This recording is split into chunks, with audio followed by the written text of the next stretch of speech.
Hello, welcome to this presentation. My name is Jude Chukwuma. You can call me Teacher Jude for short. Today we'll be looking at mathematics for Mathayom 3 or grade 9, depending on the type of grading classification, academic classification you are comfortable with. Yeah. Mathematics for Mathayom 3. And the topic we'll be looking at is on surface areas of pyramids, cones, and spheres. Surface areas of pyramids, cones, and spheres. And it's important I show you here. This is a cone. Yeah, this is what a cone is. That's a cone. Of course, this is a pyramid. PY.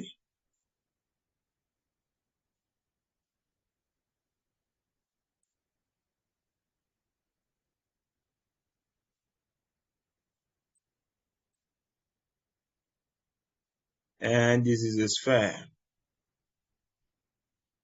like the shape of a ball, or the shape of the earth.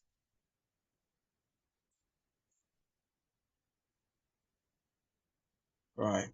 So we have the cone, the pyramid, and the sphere.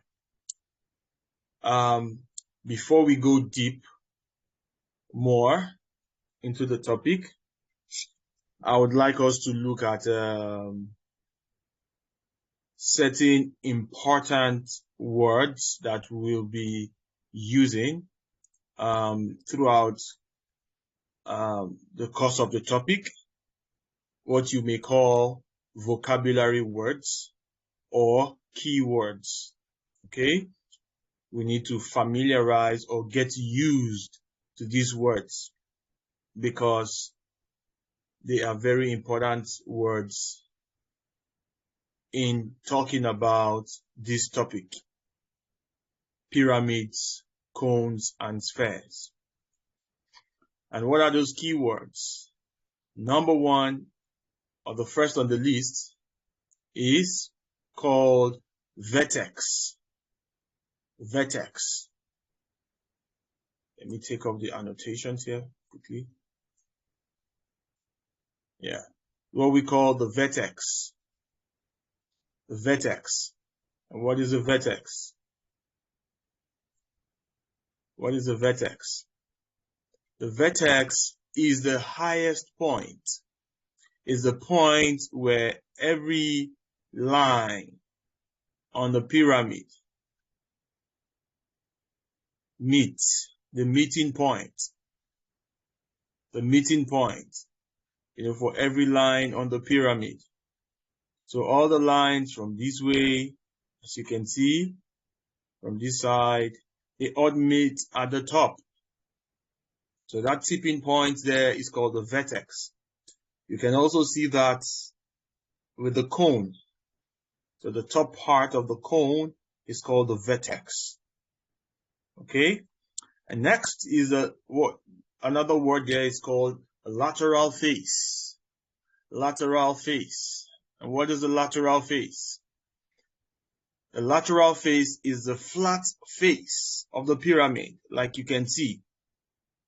Okay, this flat side. On this other side, you have another flat side, right?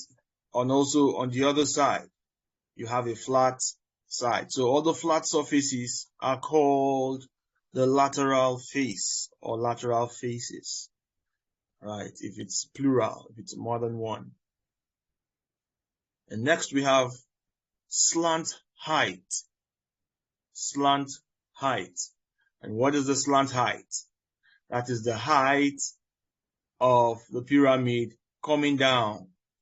Another word for slant we can also use is called slope. Slope. you know, when something slopes downwards, okay, like the shape of, you know, a triangle slopes down, okay, and so that is what is called the slant height, the height from the vertex down to the end, from the vertex point down to the end. You also find the slant height also with the cone, because the cone and the pyramid are in the shape of a triangle. So the characteristic of a slant height is found with a cone as well as with a pyramid. And the next keyword there is called the base. The base. The base is the floor, is the foundation. As you can see, follow the line to the base. Okay. And you can see the base also of the cone, the base of the cone, as well as the base of the pyramid. Okay, right. And last but not the least on our keywords is called the curved surface. Curved surface. Curved. You know, when something is curved, like your ball, you know, the surface. With a pyramid or with a pyramid, we call that part the lateral face. But with a sphere or a ball, we call it a curved surface, because the sides of the sphere, it's like the shape of the earth, or the shape of an orange, or the shape of a ball. So the surfaces around them are curved. They are not straight. They are not lateral. They are not flat. They are curved. So we use the word curved surface to describe the body of the sphere or the body of the ball. Now, having given you these keywords, the next thing we're going to be looking at is the formula.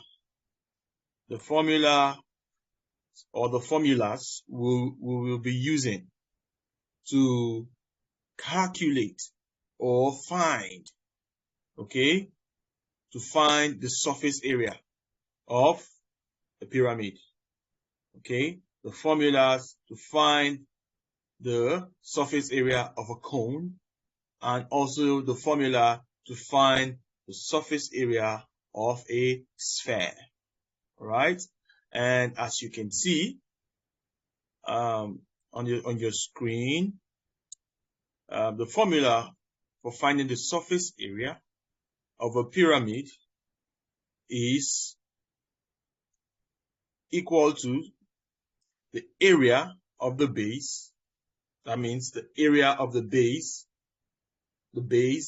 like under, for a pyramid, the area of the base plus the total area of the triangular slanting faces. So what is it saying there? It's saying that the area of the base beneath, under the pyramid, plus the area of this part, the slanting or lateral faces, okay? This part, the flat faces. So you have to find the area of this part, and the other slanting faces or lateral faces. Add them up together, plus the area of the base put together. That gives you what? The total surface area of a given pyramid, of a particular pyramid. Next is what? The surface area of a cone. And remember, the shape of the cone is like, I would like to liken it to the shape of your ice cream cone. You know your ice cream cone? The ice cream cone is like this. So you put your ice cream inside. When you lick the cone itself, right? And the base of the cone is in the shape of a circle. Let's go back to see the shape of our cone. Our cone, right? The shape of the base of this cone is the shape of a circle. So you put that in mind. You put that in mind. And so therefore, to find the surface area of a cone, it will be equal to the area of the base plus the total area of the curved surface. Remember, the body of the cone is curved. Okay? The body of the cone is curved. It doesn't have a lateral face like a pyramid. It doesn't have a flat face like a pyramid. It has a curved surface. And so the area of the base under the cone plus the total area of the curved surface. And the formula is also giving us pi r squared plus pi r s. So pi r s, s stands for surface. S in the formula stands for surface. If you remember the formula for finding the circumference of a circle, you know, when we dealt with big basic shapes in your lower class around Pratum 6 or 5, we would have dealt with, you would have been taught the formula for finding the circumference of a circle. So that is the first pi r squared given there. Plus, or sorry, the area of a circle, not the circumference, the area of a circle. Right, pi r squared plus pi rs. Pi rs meaning pi times radius times s, surface, meaning the total area of the curved surface. Don't worry, when we go into the topic properly with few examples, you will be able to understand better. And finally, for the sphere, the surface area of a sphere is equal to 4 pi r squared. 4 pi r squared. Because the sphere is a ball. It's all curved surfaces. Okay? So the formula is 4 times pi times radius squared. Okay. And so I will be stopping here for my brief introduction. I think for now, I would like you to digest what we have discussed so far. And hopefully in our next class, we're going to continue on the next subtopic on this topic. So thank you very much and see you again.